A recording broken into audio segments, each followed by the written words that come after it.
മാരാമട്ടത്ത് ജോയിയുടെ വീട്ടിൽ നിന്ന് സ്റ്റെഫിൻ വിവരങ്ങൾ അയച്ചായിരുന്നുണ്ട്. സ്റ്റെഫിൻ, ഇന്ന് അവരുടെ ദൃശ്യങ്ങൾ നമ്മൾ കാണുന്നുണ്ട്, ജോയിയുടെ അമ്മ മേരിയുടെ ദൃശ്യങ്ങൾ കാണുന്നുണ്ട്. എങ്ങനെയാണ് ഈ വാർത്ത അവരെ അറിയിക്കുക എന്നുള്ളതായിരിക്കും ഒരുപക്ഷെ ഏറ്റവും വലിയ വെല്ലുവിളി എന്ന് പറയുന്നത്. ഈ ലോകത്ത് അവർക്ക് ആകെ ആശ്രയം പ്രതീക്ഷയൊക്കെ ഉണ്ടായിരുന്നൊരു മകനാണ്. എത്ര വയ്യെങ്കിലും തനിക്ക് മരുന്നും ഭക്ഷണവും വാങ്ങാൻ ജോലിക്ക് പോകുന്ന ഒരു മകനെ പറ്റി അവർ കഴിഞ്ഞ കുറേ ദിവസങ്ങളായി കേരളത്തോട് പറയുന്നുണ്ട്. വിവരം അമ്മ അറിഞ്ഞു കഴിഞ്ഞോ? എന്താണ് അവിടെ നിന്ന് പറയാൻ കഴിയുന്നത്?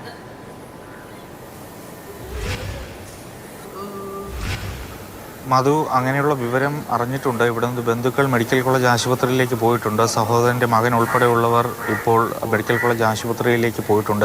അല്പസമയത്തിനകം തന്നെ അവരവിടെ എത്തും. അത് ജോയിയുടെ മൃതദേഹമാണോ ലഭിച്ചത് എന്നൊരു ഔദ്യോഗിക സ്ഥിരീകരണം അതിനുശേഷം മാത്രമേ പറയാൻ കഴിയുകയുള്ളൂ. പക്ഷേ എങ്കിലും ഇവർ ഇപ്പോഴും കാത്തിരിക്കുന്നത് അവർ ചെന്ന് കാണുമ്പോൾ അതങ്ങനെയല്ല എന്നൊരു വാക്ക് കേൾക്കാനായിരിക്കും ഒരുപക്ഷെ ഇവിടെ കൂടി വന്നിരിക്കുന്ന എല്ലാവരും തന്നെ കാത്തിരിക്കുന്നത് എന്നതിൽ സംശയമില്ല. എന്തായാലും ഒരു ദുഃഖത്തിൻ്റെ ഒരു അന്തരീക്ഷം തന്നെയാണ് ഈ വീട്ടിന് പരിസരത്തൊക്കെ തന്നെ ഉള്ളത്. അടുത്ത ബന്ധുക്കളും അയൽക്കാരും ഒക്കെ തന്നെ ഈ നമ്മുടെ വാർത്തകളൊക്കെ അറിഞ്ഞുകൊണ്ട് ഇങ്ങോട്ടേക്ക് എത്തിക്കൊണ്ടിരിക്കുകയാണ്. അതോടൊപ്പം തന്നെ ഈ ഒരു ദൃശ്യങ്ങൾ യഥാർത്ഥത്തിൽ കാണിക്കേണ്ടതാണ്. കാരണം ജോയിയും അമ്മയും താമസിച്ചിരുന്ന വീട്ടിലേക്ക് പോകുന്ന വഴിയാണ് യഥാർത്ഥത്തിൽ ഈ കാണുന്നത്. യഥാർത്ഥത്തിൽ വഴിയെന്ന് പറയാമോ അല്ലെങ്കിൽ വീടെന്ന് പറയാമോ എന്നൊന്നും നമുക്കറിയില്ല. കാരണം ഒരു ഒറ്റമുറി വീട് ആണ് അതിന് മുകളിൽ. ഇന്നലെ ഗോകുൽ ഇവിടെ വന്ന ആ വാർത്തയൊക്കെ എടുത്ത് നൽകിയതാണ്. പക്ഷേ ആ വീട്ടിലേക്ക് പോലും കൃത്യമായി കടന്നു ചെല്ലാൻ കഴിയാത്തൊരു അവസ്ഥയാണ് യഥാർത്ഥത്തിൽ ഉള്ളത്. ഇപ്പോൾ ഏതായാലും ഇനി തിരിച്ചറിയുന്ന ഒരു ഔദ്യോഗിക സ്ഥിരീകരണത്തിന് വേണ്ടിയുള്ളൊരു തിരിച്ചറിയലടക്കമുള്ള കാര്യങ്ങൾ എന്തായാലും ഇനി അതൊക്കെ അവശേഷിക്കുന്നു. ഇപ്പം എന്താണ് ഇവിടെ വീട്ടിൽ സംസാരിച്ചിരുന്നു അമ്മയോടൊക്കെ മാനസികാവസ്ഥയൊക്കെ എന്താണ് അറിഞ്ഞോ? ഈ കാര്യങ്ങളൊക്കെ അറിയോ? അല്ല, അമ്മയോട് സംസാരിച്ചു. അവർ ഈ സ്വാഭാവികമായും ഈ യാഥാർത്ഥ്യം നേരത്തെ തന്നെ ഉൾക്കൊണ്ടു. ഇപ്പോൾ 2 ദിവസം കഴിഞ്ഞപ്പോൾ തന്നെ ജീവനോടെ കിട്ടില്ല എന്നുള്ളൊരു അവസ്ഥ മനസ്സിലാക്കി അവരത് ഉൾക്കൊണ്ട് തന്നെയാണ് ഇരുന്നത്. എന്തായാലും അവരൊക്കെ ഒരു ആശ്രയമായിരുന്നു ജോയി.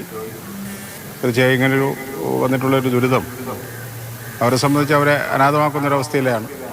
ബഹുമാനപ്പെട്ട MLA എല്ലാം ഇടപെട്ട് സർക്കാരുമായി ബന്ധപ്പെട്ട ആവശ്യമായിട്ടുള്ള മാതാവിനെ സംരക്ഷിക്കാൻ, ജോയിയുടെ അമ്മയെ സംരക്ഷിക്കാൻ ആവശ്യമായിട്ടുള്ള, ഇന്ന് തന്നെ MLA രാവിലെ വിളിച്ചിരുന്നു. ഇന്നിപ്പോൾ മുഖ്യമന്ത്രിക്ക് അത് സംബന്ധിച്ചുള്ള കത്ത്, ഒരു സഹായത്തിന് ആവശ്യമായിട്ടുള്ള, ഈ കുടുംബത്തെ സംരക്ഷിക്കാൻ ആവശ്യമായിട്ടുള്ള സഹായം സർക്കാരിൽ നിന്ന് ലഭ്യമാക്കുന്നതിന് ആവശ്യമായുള്ള ഇടപെടൽ നടത്തുമെന്ന് MLA ഉറപ്പ് നൽകി.